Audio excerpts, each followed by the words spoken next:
Қазақ тілінің жағдайы туралы айтқанда, мемлекетіміздің негізін қалаған тұңғыш президент, елбасы Нұрсұлтан Әбішұлы Назарбаевтың айрықша еңбегін атап өтуге тиіспіз.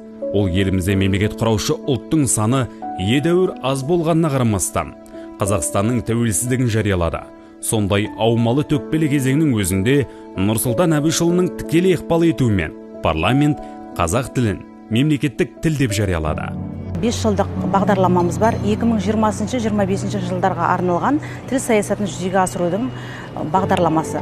Осы бағдарламада бірнеше міндеттер қарастырылған. Оның бірінші міндеті Қазақстандағы тұрып жатқан барлық халықтардың бірлігін нығайта отырып, сақтай отырып, лингвистикалық капиталды дамыту.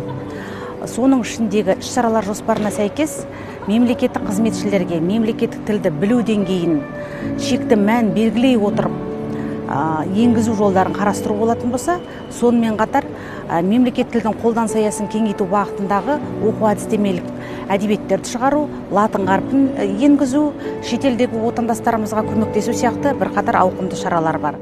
Қазақстан Республикасының сыртқы істер министрлігінде, оның ішінде шет елдердегі мекемелерінде жұмыс істейтін дипломаттар бір емес бірнеше тіл біледі.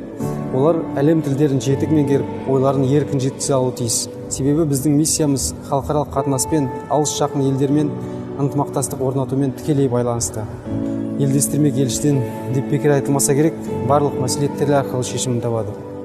Дегенмен министрлікте өзге тілдің бәрін біл, өз тіліңді құрметте деген қағидаға сүйеніп, жаңадан қабылданатын қызметкерлерге шет тілдерімен қатар мемлекеттік тілді білу талабы қойылады. Бұл президентіміздің қызметке тағайындау кезінде азаматтардың біліктілігімен бірге қазақ тіліне мән беру керек деген ұстанымның айқын көрінісі.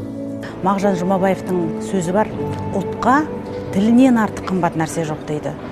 Сол ұлттың тілінде ұлттың сыры, мәдениеті, тұрмыс тіршілігі, мінезі айқын көрініс табады дейді. Яғни, егер біз Қазақстандағы қазақтар өзіміздің ұлтымыздың тілінде, яғни қазақ тілінде біздің рухани әлеміміз сыр шерту керек. Біздің әдебиетіміз, мәдениетіміз жазылу керек. Біздің тұрмыс тіршілігіміздің барлығы осы өзіміздің ана тілімізде, қазақ тілінде қалыптасу керек.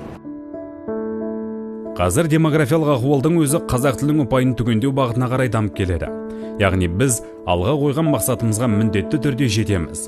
Мұндай астары қалың ел тағдырын шешетін іргелі істе асығыстыққа жол бермеу керек.